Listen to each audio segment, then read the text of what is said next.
Il est tôt là. Il est tôt et il fait froid. Je fais pas souvent ça, prendre la caméra et aller essayer de filmer des plans qui sont qui sont pas trop moches, histoire d'avoir un rendu plutôt beau, mais ça prouve à quel point ce que je vais vous dire aujourd'hui a beaucoup d'importance pour moi et à quel point je voulais essayer de vous proposer un rendu qui tient la route. Ça fait plusieurs mois maintenant que je réfléchis, plusieurs semaines que je travaille sur le rebranding de ma marque. Et cette vidéo, elle vient vraiment comme un marqueur d'étape, comme un élément qui vient dire haut et fort, ça y est, le travail est terminé. Et c'est un peu l'élément que je vais utiliser pour l'annoncer publiquement, même si je l'aurais déjà fait auparavant. Ça a été un travail long, ça a demandé beaucoup de réflexion, ça a demandé à ce que je ralentisse aussi sur certains clients malheureusement, mais en fait, comme tout le monde, j'ai que 24 ans dans une journée et j'ai pas la possibilité d'avoir plus de temps. Donc il a fallu faire des choix.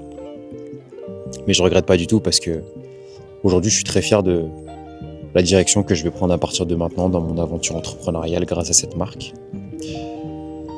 Donc ouais, vous l'aurez compris, aujourd'hui, c'est de ça dont on va parler. On va parler de ma marque.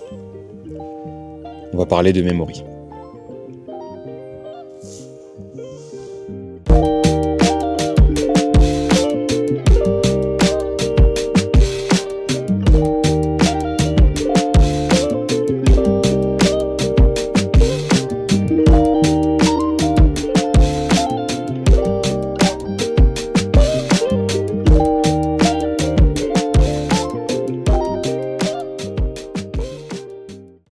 Bon, je vous donne un petit peu de contexte.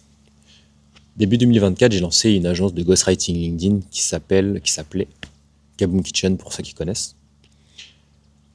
C'est un nom que j'avais pas choisi et l'identité de marque me ressemblait pas.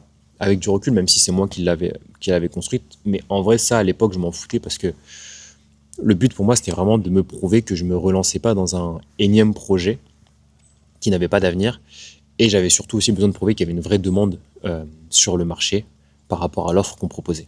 Et en vrai, avec du recul, je me rends compte que des erreurs, j'en ai faites beaucoup, vraiment beaucoup. Mais j'ai aussi beaucoup appris, du coup, grâce à ces erreurs-là. Et c'est de cet apprentissage que résulte ce que je suis en train de vous présenter aujourd'hui.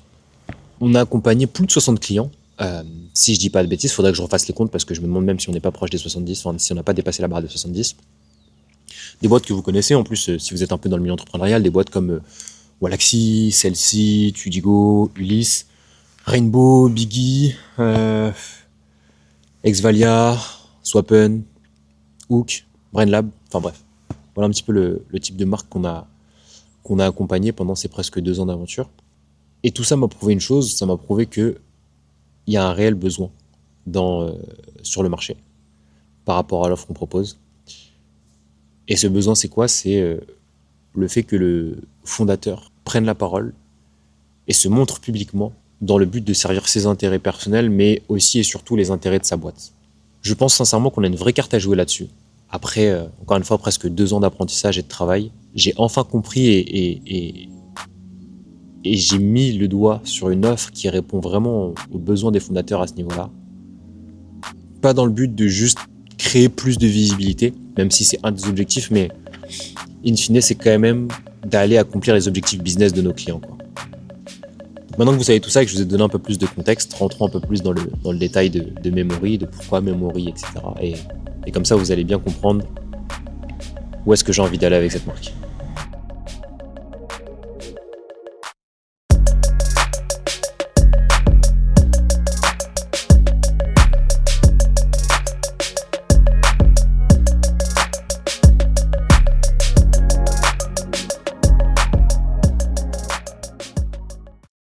Ok, alors, pourquoi Memory du coup? D'où vient ce nom, pourquoi ce mot, etc. Je vais vous expliquer tout ça. Je suis vraiment parti de notre activité dans l'agence. Qu'est-ce qu'on fait? J'ai réussi à prendre du recul et à me poser la question de, ok, concrètement, qu'est-ce qu'on fait pour nos clients? Et c'est de là en fait que tout a découlé. Aujourd'hui, Memory, c'est plus juste une agence de ghostwriting LinkedIn simple et ou d'acquisition, comme j'avais l'habitude de le marketer avant, Même si opérationnellement, c'est ce qu'on fait concrètement pour nos clients aujourd'hui, j'ai pas envie qu'on résume notre activité juste à ça parce que j'estime qu'on sert une mission qui est quand même bien plus importante que ça, qui est que on construit des personal brands qui resteront gravés dans la mémoire des gens dans le but d'accomplir les objectifs business de nos clients. Elle est là notre valeur ajoutée. Et c'est ça la mission de Memory aujourd'hui en une seule phrase. Petite parenthèse d'ailleurs, le nom Memory, bon du coup mémoire vous avez compris, mais j'ai trouvé un slogan qui sonne vraiment pas mal en anglais, à mes yeux en tout cas. Donc l'avis est totalement subjectif. Qui est We build personal brands that live in memory. Et du coup, vous avez compris memory. J'ai enlevé le Y, j'ai mis un I pour éviter que ça sonne un peu trop anglais. Et du coup, quand on le prononce à la française, en fait, ça passe memory du coup. J'ai pas honte de dire qu'on n'est pas trop mauvais dans ce qu'on fait en vrai. Et après, du coup, 2 ans d'itération à tester des choses et à apprendre, il était enfin temps d'arriver à une offre qui répond à un vrai besoin pour notre cible. Alors oui, sans surprise, on va commencer par LinkedIn parce que c'est le réseau social qu'on maîtrise aujourd'hui le plus. Mais très vite, à l'avenir, on va être amené à travailler sur d'autres canaux. Parce que le but, en fait, de créer une personal brand, c'est que les gens apprennent à nous connaître, que les gens nous reconnaissent, qu'ils s'identifient à nous aussi parfois, et qu'on devienne un peu une figure d'autorité à leurs yeux, et qu'on devienne de plus en plus influent, qu'on gagne en influence. Et pour ça, il faut être vu, revu, encore et encore, que ce soit sur LinkedIn par exemple pour commencer, mais aussi sur d'autres canaux. Parce que en développant cette personal brand et en étant vu à plusieurs endroits différents, on va vraiment réussir à faire naître de la confiance auprès de notre audience. Et c'est de cette confiance-là, c'est grâce à cette confiance-là qu'on arrivera à atteindre nos objectifs business. Cette vidéo, c'est un peu la concrétisation de quelque chose de nouveau pour moi dans mon aventure entrepreneuriale. C'est un peu la renaissance de mon agence. Elle vient marquer la fin d'un cycle avec Kaboom Kitchen et le début d'un nouveau avec Memory. Et j'espère qu'à travers toute la vidéo et ce que j'ai essayé de vous partager, vous aurez compris. Vous aurez compris le pourquoi Memory, quelle est notre mission et ce qu'on essaye d'accomplir au quotidien pour nos clients. En tout cas, je vous souhaite le meilleur, que ce soit pour vous, pour vos boîtes, mais surtout pour vos personal brands.